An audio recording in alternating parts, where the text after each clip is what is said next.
Okay, I think I'm going to go ahead and get started, and we'll let people keep joining as the presentation goes along, but just for the matter of time, we'll get going. So my name is Rob. If you haven't been on one of our webinars before, I am the DC territory rep, handle the middle east coast of the country, and also work with the marketing team for all sorts of things kind of geared around our webinar and education series. So you'll see up on this page right now, this is a sort of interactive webinar.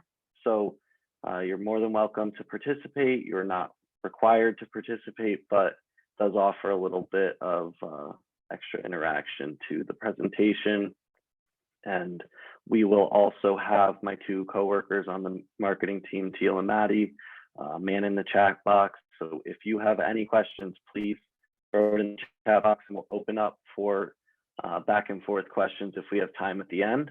But we ask that you stay on mute for the majority of the presentation so we can get through all the content we have planned today.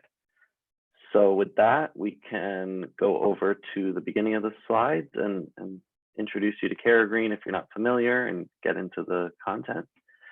So for those of you who don't know, CaraGreen is a distributor, but we're not your classic distributor. We do a lot of different services associated with education so that we can help architects, designers, material installers, and building owners and homeowners be educated on sustainability and what that means for the built environment. So our first mission step is to create availability of sustainable alternatives to conventional building materials. We do this by identifying the best existing and emerging materials and really do that so that we can help you simplify the product selection process. And we act as a source of education and information so that you can be informed in your product selections and also understand what's going on in the sustainability industry and how can I act to help with this whole environmental movement that's so prominent in society right now. And overall, our goal is to increase building sustainability, create healthier spaces for occupants, and reduce carbon emissions through the more effective use of materials. So with that, we'll start getting into the subject matter. This is an AIA accredited course, and you can receive credits for other different certification bodies. We will send out certificates to anyone who needs them. You can email me, rob@caragreen.com, or you can send some information in the chat box towards the end of the presentation, and we'll be happy to get you those certificates or log your AIA numbers. And we will, send all that information at the end of the presentation as well, so it's fresh towards the end.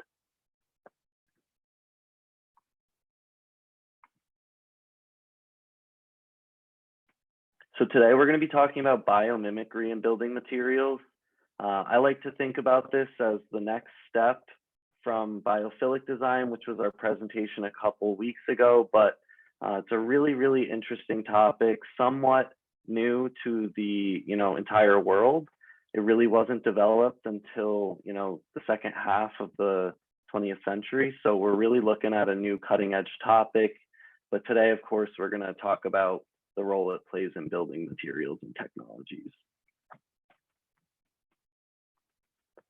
So today our learning objectives are going to be understanding what biomimicry is, learning why biomimicry is imperative in sustainable design, learn how to use biomimicry in your design process or in your problem solving processes, and defining the three types of biomimicry. We'll also touch on some examples of all of the different types of biomimicry for you all to see them in action. So when we look at the foundation of biomimicry, it's really all about using Mother Nature and all the technologies that have been developed through evolution and adaptation. Mother Nature is our oldest and wisest teacher. There's been all sorts of life around for millions and billions of years. So lots of different, adaptations and technologies that have been tried and tested in the most difficult of conditions to survive. So before we get into biomimicry, we like to take a step back and look at, the whole geologic and biologic history of Earth. Earth was formed 4.5 billion years ago, so that's very, very long time ago. Humans have been present just for a tiny, tiny fraction of that whole timeline, and we've made quite a large impact on the Earth as well. So, we have the more geologic history happening for the first, 1.5 billion years, and then we start to see the first forms of life evolving. And these started out as single cellular organisms that, eventually evolved into very complex organisms like dinosaurs or humans. And all of these years of evolution have allowed organisms to continually evolve and adapt, to grow and thrive under so many different conditions, everything from extreme heat and drought to being submerged underwater. We see so many different types of life that we can learn from.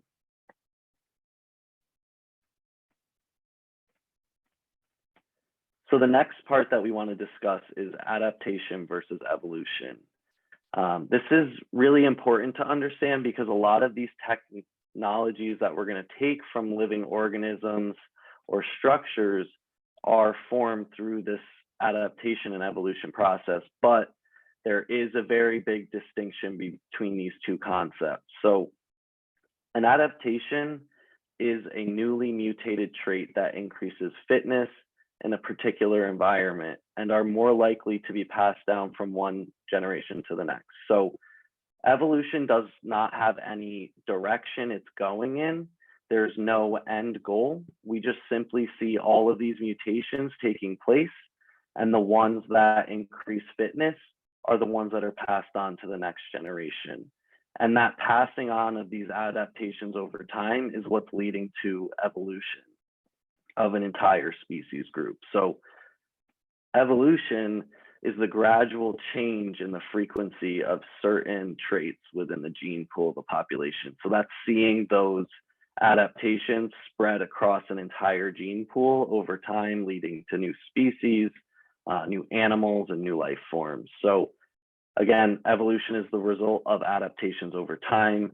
It's the way a beneficial trait or mutation spreads through a population to solve problems and increase fitness. So when we look at some examples of evolution, we have 3 pictures here, and I'm going to touch on each one just a bit. But the first we see is a salmon on the left. Salmon have evolved to migrate with different water temperature changes. So, that occurs with seasonal change, and salmon will migrate due to warmer water temperatures and cooler temperatures during different parts of the year. And what we're seeing there is the salmon who do not know to migrate with warmer water temperatures will not be able to reproduce and pass on their genes. Therefore, those are not passed on and do not result in any offspring with that particular trait to migrate sooner or later. So that can kind of show you how that one trait can be passed on. The only ones that are going to be able to pass on that trait are those that migrate at the perfect optimal time with the perfect temperature of water.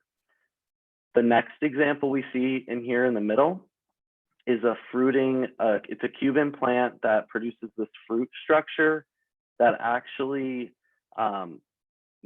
attracts bats because the way it's, hanging there actually reflects sonar waves for the bats. So they actually, will be attracted to it because of the way that the waves are reflected back at them. So, the beneficial part to this plant is that, if a bat is gonna, eat it or perch on it, it will then take the pollen off of the plant, on its fur, on its feet, and then pass it to another plant, allowing the plant to reproduce and pass that structure on to its offspring. The same goes for this owl on the right, a classic example of evolution, which is camouflage. Those owls that are able to blend in more with their environment are able to ambush prey in a more effective way. So what we're seeing here is those owls that camouflage the best can sustain themselves better, have more food to eat, which allows them to reproduce and have more offspring that have those same traits. Again, the owls that don't have this camouflage trait will not be able to pass on their offspring because they will not have enough food to survive and reproduce. So now that we understand how these natural technologies have come to be and how they keep forming, we can take a look at biomimicry, which is all about letting 4 billion years of evolution guide us forward in our own man-made inventions and technologies and systems. So when we look at, what is biomimicry, the technical definition is an approach to innovation that seeks sustainable solutions to human challenges by emulating nature's time-tested patterns and strategies. And time-tested is just so key here because, we think about trial and error and all the stuff we do when we're testing our new technologies. Nature has had so much more time to test these than we have in our, fraction of the timeline that humans have existed. So it only makes sense for us to learn from them instead of trying to come up with our own solutions. So what we're getting at here is, biomimicry is all about learning from and emulating natural forms, processes, and ecosystems in design and production.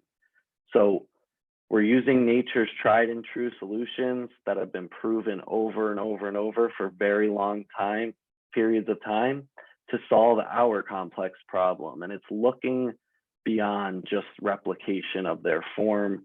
It's looking at how they function and how those systems interact with each other. So a phrase we like to use, especially in the building community, is biomimicry is borrowing blueprints from nature.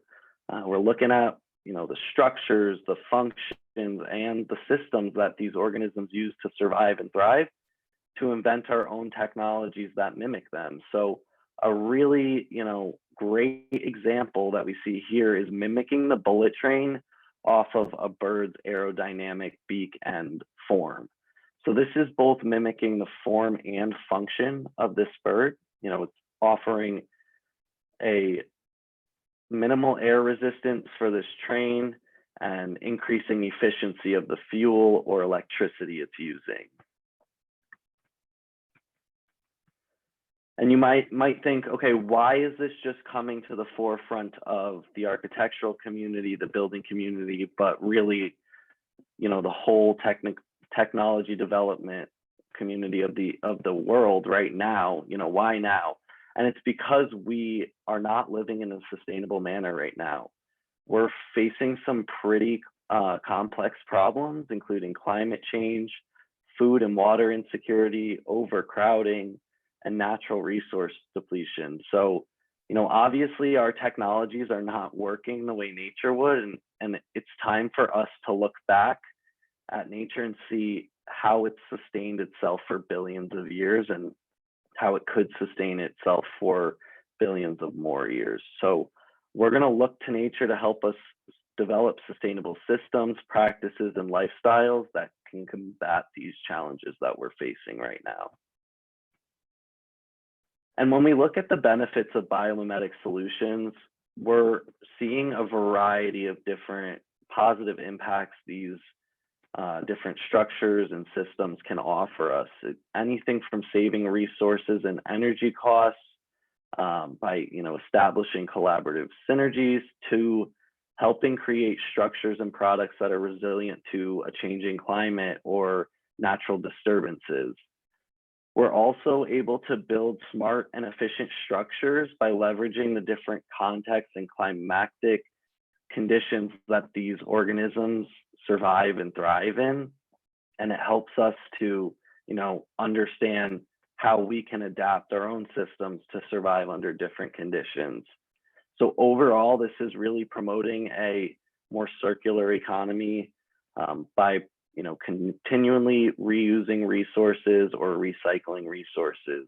Nature does an awesome job of demonstrating how natural material can decompose and be reused by other organisms to survive off of, and it's really a zero waste cycle. And that's what we need to adopt as humans in our society. So we can evolve and adapt to grow and thrive alongside of nature, but we need its help. So when we want to start to use biomimicry to design like Mother Nature, there is a great tool that the Biomimicry Institute has established, and it's this design spiral. And it really helps you identify what your problem is and then create a solution using nature. And there's lots of different exercises you can do with this, and it's just a really cool thing to test out in your own planning stages. But the first step is to define the context and desired function of my design. So what do you need? What problem are you trying to solve? Then we can look to biologize it, which is how are we going to reframe the function and context in biological terms so that we can then connect that back to an actual biological system or organism. Number 3 would be to discover. So then that's really the fun part for me, is to look at the natural models that exist that address the same context and function that you want your design to address. And there's so many different organisms out there. We're constantly discovering new species every day. So there's still, so many unknown technologies out there that we have yet to even learn about. When we look to the 4th step, abstract, how can we restate a successful biological strategy as a design strategy? So it's almost like taking it out of those biological terms you just did in step 2 and 3, and then putting them back into the more human terms that we're used to in whatever industry you're working on. The next step would be evaluate your design. Do the design concepts incorporate key lessons from natural models? Hopefully at this point, you will have some natural technologies that you've found, and you will be incorporating them into your models that you're making to solve whatever issues you have defined. And then the final step, take a step back and evaluate your design. Does it meet the criteria of the original challenge? If not, you're going to have to start back maybe at step 2 or 3 and start finding some new technology, but hopefully you've solved your problem and have a biomimetic solution.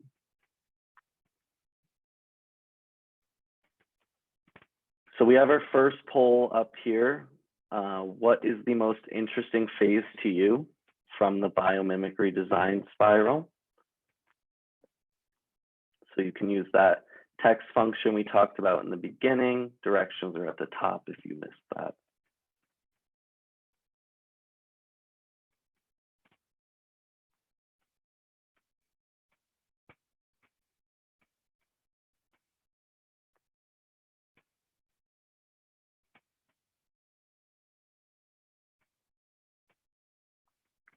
All right, looks like we got some good answers here. A lot on the abstract, and my personal favorite is the discover, just because you get to look at all the different sorts of organisms that are out there on the planet and can really find some cool stuff. So now we'll be able to hop into that, see some examples of biomimicry. But first, we have to define the types. So there's 3 types: form, function, and full system.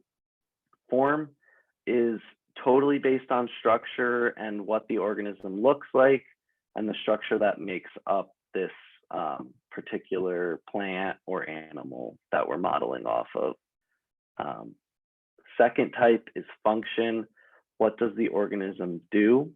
What does this structure or technology that you're trying to mimic, what is it functioning? What is the result that it's achieving, and how can we mimic that within our own systems?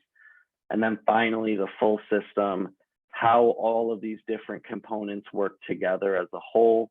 Oftentimes this is an ecosystem, but it could be a full organism because many animals and plants are made up of multiple different systems that support its life and survival.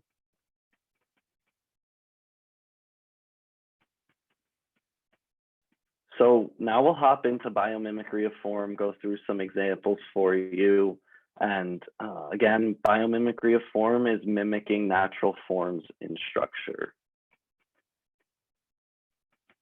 So the first example we're going to touch on is the burdock in Velcro. And I'm sure everyone's had experience with burrs out when you're hiking, but a Swiss engineer was walking through the woods with his dog, and the burrs were sticking to both his clothing and the dog's fur. And he was struggling with this issue of a temporary adhesive, or some sort of sticky substance that could be removed without damaging anything. So when we look at the burrs, it's actually a great use of tiny hooks and spikes as a defense mechanism, or even as a mechanism to disperse its seeds through hooking on different organisms and dragging them to the next plant, or dragging them to other places in nature so that it can spread its population. But the Swiss engineer developed Velcro to mimic this form and function by using tiny hooks that you see on the one side of Velcro with the more soft fabric-like or fur-like side that's going to have the tiny loops hooking into those, offering you Velcro. I never really knew this was a biomimicry technology, but it's really cool to see something that we use in everyday life, exhibiting this cool technology. So the next example we're going to talk about is in regards to the built environment. So we love to see this for our audience. Bones are a complex network of minerals and proteins. They're extremely strong and stable while also porous and light. And this especially goes for bird bones. Since they are flying, they do need to be lightweight. So those are extremely porous, but very strong for the size that they are. And we've seen this mimicked in buildings across the world, different technologies that offer lightweight structures, but are strong enough to support many fenestrations. We have this picture of one of the buildings out in Barcelona by Gaudi, who may have even been using biomimicry before it was actually a term. And you can see that mimicking that porous bone, but offering extreme structure to build up, 6, 7 stories. Another place we can look at with some porous, thin, strong material is eggshells. And they actually have a similar composition to bones. They're extremely thin, but it's a very strong material. If you ever take an egg and actually try and crush it in your hand, it's actually extremely hard when the pressure is distributed equally. So it is a very strong material. I know you might think eggs are fragile, but in regards to how thin it is, it's actually amazing how much strength they can hold up to. So it's a thin yet strong material, and it's very protective that allows them to resist weathering and UV degradation. So this has inspired a lot of building material features, such as cladding, that are lightweight, thin, but UV stable and dimensionally strong, allowing us to build up to heights that have never been imagined before. We can also look to gecko feet, which it's not just in geckos, it's in a lot of other reptiles, but this example is focused around that organism. It is allowed to walk on vertical surfaces or upside down because of the tiny hair-like fibers that adhere to surfaces on a molecular level. So, not as visual as the Velcro was, but it's offering a similar effect where it's able to almost stick to different materials because of the micro nature of the technology that they have. So you see those nano hairs on the right that allow it to stick to the surface, but also be removed in an easy manner when pressure is applied in the right manner. These have inspired climbing pads and alternatives to suction cups. The next example we can look at, and this is one of the first examples we have of biomimicry once the term was, coined and really developed. The skin of a shark is actually comprised of dermal denticles. So that's what you're seeing in the picture right here. It's very zoomed in on the shark's skin, but that's what you're going to see under a microscope. And these channels that are formed by these dermal denticles offer a sort of funneling flow with water, and it actually reduces drag and quickens their movement. It actually like pulls the shark forward in water the way that the water is flowing through those different tissues. And this has inspired a lot of different technologies for us. You can think about boat engines, wind turbines, airplane wings, and drones. And it's also an inherently antimicrobial surface because it is so hard for anything to adhere or stick to. So there's materials out there that mimic the repelling nature, but we also see this more structural form of it used in increasing aerodynamic nature or harnessing wind power through our wind turbines. So that was all about biomimicry of form. A lot of times the form and function are linked. So you may have noticed that we were kind of dipping into both types right there, but we're going to go through some more function options here. And this is all about mimicking the way that nature performs to survive, again, often including form. So the first option we're going to go through here is spider webs. And spider webs are inherently UV reflective. This actually attracts insects, but birds have adapted to see this reflectivity so that they'll avoid the spider webs. And we've seen this technology widely used in the building industry to develop window glazing that offers UV reflectivity. There's two parts of this. The UV reflectivity is, what we want in our buildings to keep an optimal thermal comfort, but we're also, using this to help birds not fly into our buildings as well. The next example we're going to look at is the lotus leaf, and these are super hydrophobic surfaces. So they not only repel water, but they're also washing away dirt and dust using little bumps and microtextures. The water actually, encapsulates any dirt or dust on this microtexture and, creates this self-cleaning technology. And we've been able to replicate this in building materials as well to create coatings that reduce drag, create self-cleaning surfaces, and also textiles that are stain-proof. So you might think of this as almost a waterproof technology. The next example we're going to look at is the flight patterns of birds. And we've been mimicking this one for a really long time as well with our airplanes and military flights.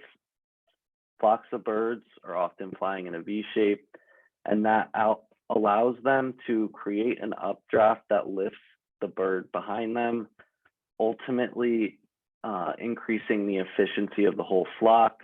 They rotate throughout their flight patterns to give each bird a break, but it is a very natural technology that we've been able to mimic with our air forces. You're going to see lots of fuel efficiencies when you are flying planes in this pattern. Of course, the one on the point is going to be exerting the most energy, while the planes behind are going to have fossil fuel or any fuel savings. So we're seeing 15% less fuel use from this flying pattern over time.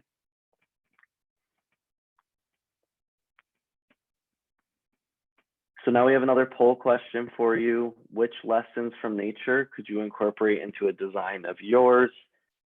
Feel free to submit your answer whenever. We're excited to see what you guys think.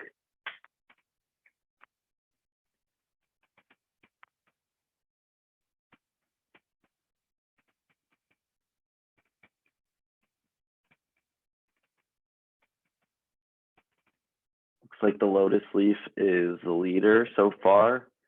And good news, we have a material for you that mimics this and self-cleans itself with rainwater.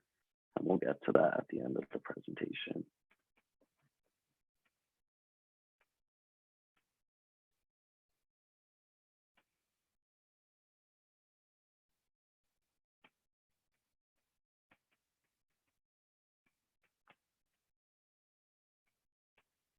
All right, thanks for participating. The next section we're going to hop into is biomimicry of the full system. This is the most complex version of biomimicry in my mind, because it is mimicking so many different processes that all connect into each other to optimize performance.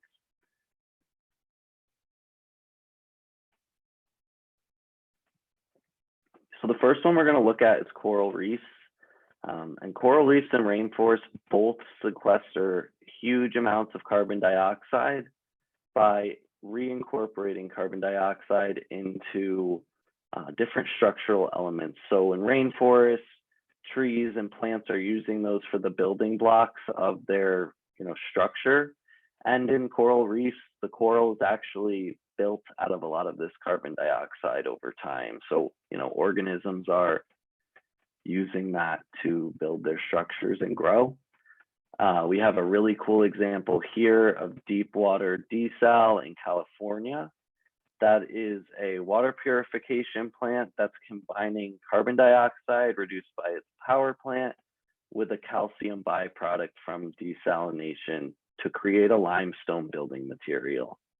So that's a really cool example right there of multiple different technologies being connected together to really create a closed loop supply chain with a very valuable product. We can also look to ant colonies. Mexican ants in particular use a hub and spoke model with a central nest and other different like small subnests distributed around that central nest for food distribution and food gathering. And this has been mimicked a lot in our supply chain structures. But another example we can see this with, apart from food distribution, is airlines.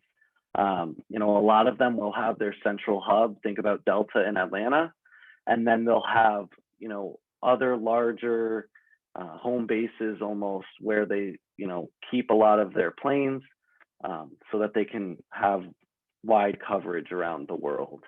And we've seen, leafcutter ants that are evolving to use different sized ants for different size loads, things that we mimic without even knowing it, and Argentine ants who are going to use kind of this more nomadic lifestyle where they'll join new groups and nest temporarily as they go along.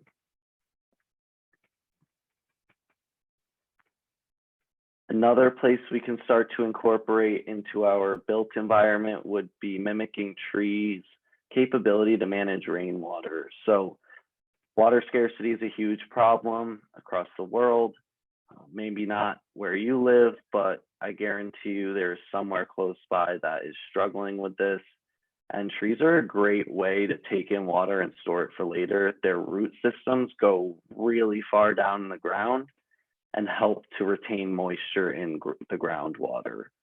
So leaves are, first of all, on the ground. They're going to help to slow down the speed of rain, whether they're on the tree or have fallen off, reduce erosion, and allow the water to be absorbed into the soil instead of just running off into a nearby body of water.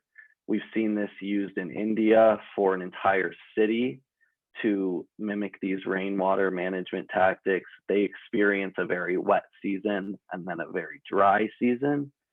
So incorporating a lot of trees has enabled them to secure a reliable water source over time, allowing them, to take that wet season water and hold it through until their drought season is over.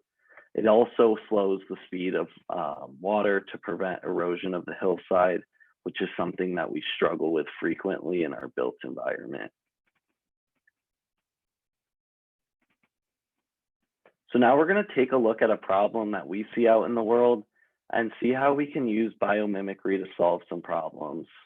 The issue we're looking at today is water scarcity. I touched on it a bit in the last slide, but over 4 billion people experience water scarcity during the year. We see it in the United States, and we see it over in lots of other countries across the world in a more severe manner. But we can look to nature to find cost-effective ways to remove water from the air or efficiently direct it to where we need it and where we can hold it. So the first technology we're going to look at is the Namib desert beetle. I always have trouble pronouncing that one. And it is a really cool technology that this desert beetle has evolved to have. They exist in a very dry environment in the desert, as the name suggests, and it will actually position itself on a sand dune to capture moisture in the air off the sea. So the hydrophilic bumps on its back channel, first of all, allow water to condensate on its body, and then the bumps and ridges actually channel the water towards its mouth, giving it water to drink. And studying this beetle and the makeup of its shell and skin has actually given us great methods for water harvesting from the air. The next technology we're going to look at is the rice leaf. They have microscale roughness on the leaf surface, and it captures more water than a smooth surface.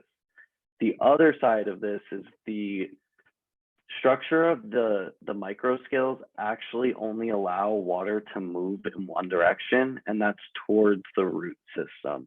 So it's capturing water from rain and only allowing it to funnel down to where the water is needed by the plant.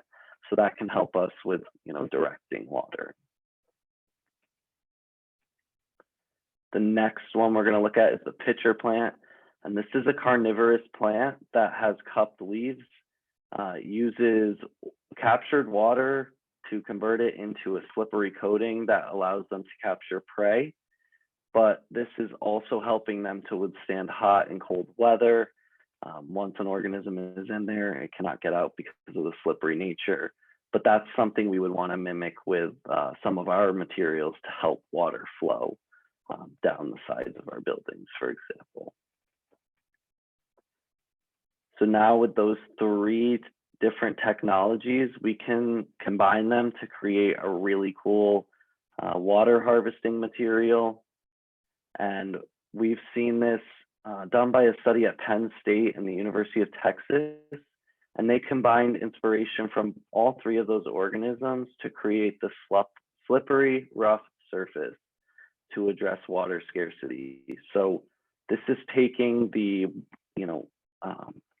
condensation ability of the beetle with the directional harvesting from the rice leaf, and then the microscale roughness to allow the water to move in one direction, with the slippery surface allowing the water to flow quickly into one direction, allowing us to capture water out of the air and water from precipitation as well. Some other opportunities we've seen out in the built environment are hornets inspiring a method to increase efficiency of solar panels by attracting more light waves. We have the Saharan silver ants, which live in an extremely hot climate. They've developed an ability to lower the amount of sun rays that they're actually absorbing to stay cool. And we've been able to mimic this on roof design to reduce the heat island effect we see in our cities, especially where there's so many surfaces absorbing so much heat that it actually leads to some issues with temperature. So we've decided to maybe look at our roads, changing the color to mimic Saharan silver ants, or even changing the rooftops to lower that absorption rate. We've also seen Other energy generation methods come from kelp and fish structure and hydro energy production. We can also look to combat climate change by just looking at the concept of mutation, adaptation, and evolution. Nature would mutate and adapt if put in this climate change situation. So why don't we as humans learn to adapt and improve our own well-being and our own sustainability? So now we're going to ask you to think of some problems that you think nature can solve. You don't have to have a solution. We're just looking for some problems that maybe we haven't looked to nature to solve yet.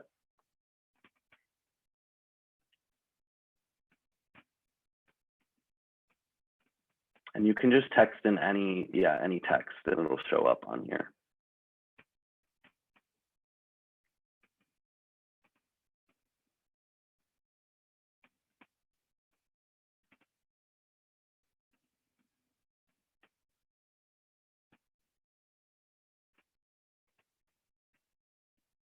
All great answers right here.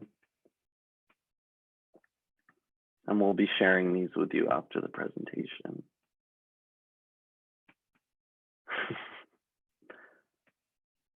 Looks like someone has some bad experience with concrete, but I think that would be a great option.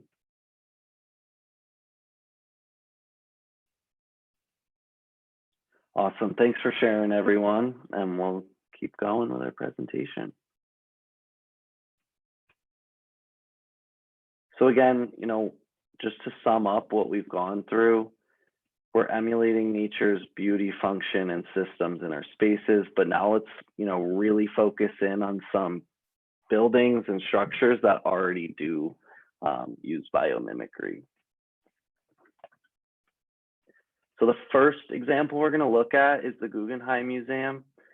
This is a really beautiful structure mimicked after the Nautilus shell. That spiral is a great example of the golden ratio, which is inherently pleasing to humans.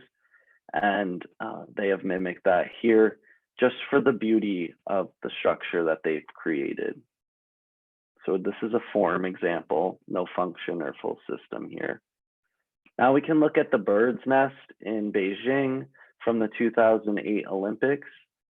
This was a light and airy structure that evokes the structure of a bird's nest, and it also evokes ideas of gathering and flight. The Olympics bring us together as a planet, so I even think that this is mimicking the function of a bird's nest, a gathering place for individuals to meet.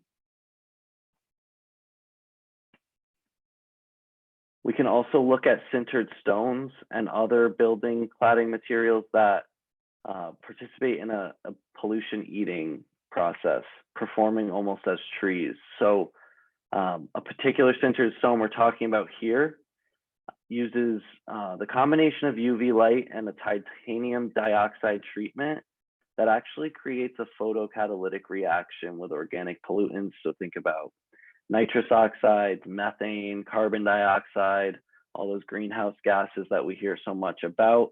Those are actually going to be binding to the surface in a solid format. And this is also a self-cleaning material. So when it rains, this will all be washed off and taken out of the air, which is our ultimate goal here. Mimicking trees, of course. I think I forgot to mention that. So now we can look at another structure in regards to our temperature control in our buildings. Termite dens are an amazing technology that regulates the temperature within them. They're often in very high temperature areas, often in deserts, and they're actually able to keep the den at 87 degrees on average, of course, but this is the optimal temperature that they need to grow their food, which is a fungus. So the way they do this is by having lots of different ventilation shafts, chimneys, different compartments for different temperatures. And through opening and closing different ventilation shafts or chimneys, they're able to regulate the temperature in a really efficient manner. And we've seen this mimicked in the Eastgate Center, which is using this technology to aid with natural ventilation. So it's not so focused on our man-made HVAC systems. This is using natural ventilation, different chimneys and tunnels to, regulate our internal temperature. Just a really cool mimic right here. Almost mimics the form of it, I think, in an abstract way. And finally, we can look to emulate a whole ecosystem. We can look at our cities to mimic this. We have different hubs for people to gather, buildings to work, eat, and play, buildings to learn or heal. We have our parks for getting that outside time and recreation. We have all of these different transportation networks that might mimic, the Saharan, or not the Saharan ants, the Argentinian ants that are, offering the hub and spoke model. We're also seeing, shelter for living. So using those different models of natural organisms to create a sustainable city, we can keep it self-contained and self-sustainable, giving us places to live, work, eat, drink, and play.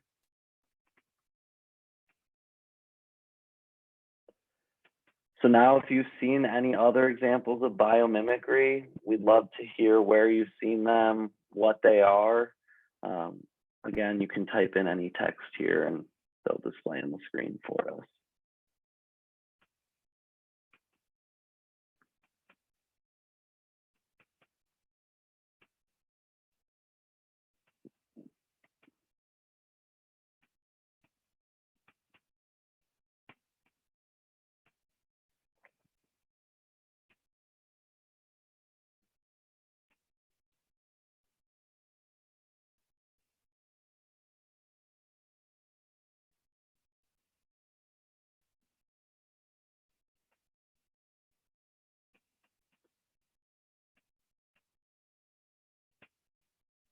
I love the art example. That is very great.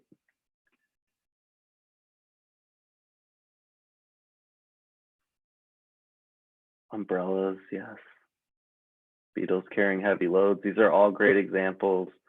Love to see you guys are connecting what we just went over to outside life. So just to sum everything up, we're really looking to use nature to inspire your designs. We're always happy to help with any of these problems or processes when you're trying to use biomimicry. As CaraGreen, we try to be your resource for these sorts of projects and technologies that you try to develop. So we can look at some of our materials. That wraps up the AIA portion of our presentation. Again, let us know if you need credit. We're happy to get you certificates too. We'll submit your AIA numbers directly. But let's look at some materials. So when we were talking about sintered stone in the presentation, Lapitech is the sintered stone that we carry, and it has that treatment that enables it to take carbon dioxide out of the air along with other organic compounds. It's also a great material to use for water features or outdoor spaces, even art, as someone mentioned in the last slide in our poll question. Feel free to reach out if you want samples or an in-depth presentation on the material. We even have a CEU on sintered stone that we can present for you. Another example of biomimicry in building materials is Havelock wool insulation. And this is such a direct mimic of nature's insulation on sheep. They're using it to regulate body temperature and filter the air, and we're doing the same. So wool insulation actually will clean the air within the space that it's insulating. It'll absorb formaldehyde, absorb moisture, and prevent mold growth. So that's a really healthy insulation for us to have.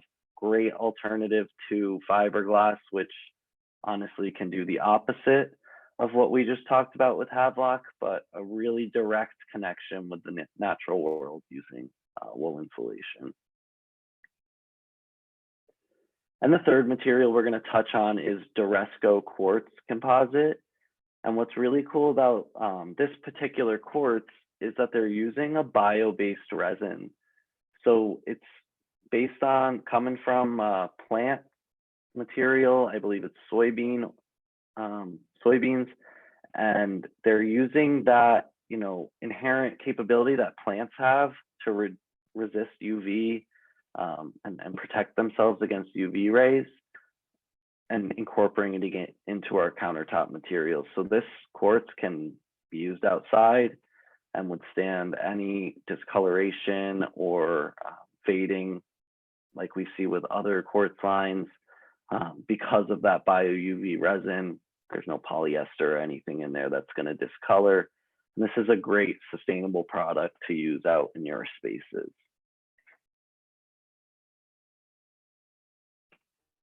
So today's webinar. Looks like we have a few minutes. If anyone has questions in the chat that they want to throw in, we can talk about anything biomimicry. And be sure to join us for our next webinar. We're going to be co-hosting it with BIMsmith, which is a building information modeling system who we partner with, and we will be presenting biophilic design again. So if you know anyone who missed it, now's their opportunity to hop on that presentation as well. I have a question. Yeah. So I know you touched a little bit on some of the materials. I was wondering, first of all, if I can find more examples of them and what the specific synthetic materials are, like from nature or the periodic table or however they're made, to mimic things like the spider web and the leaf, for example. Like, what are the specific materials, if you know them off the top of your head, or if I can learn more about those specific materials? Yeah, so we'll follow up with the presentation and the links to the studies that we use that give those specific technologies. The other place that I've found as a great resource is actually the Biomimicry Institute's website. They have hundreds of examples of technologies. Another really cool one that we didn't go over is it's like a wood glue that is formaldehyde free, developed from a mollusk, adhering to a rock. But I don't have them off the top of my head, unfortunately, but we do have all these resources you'll be able to have a copy of for yourself in your own reference. Okay, great. Thank you. I appreciate it. Of course.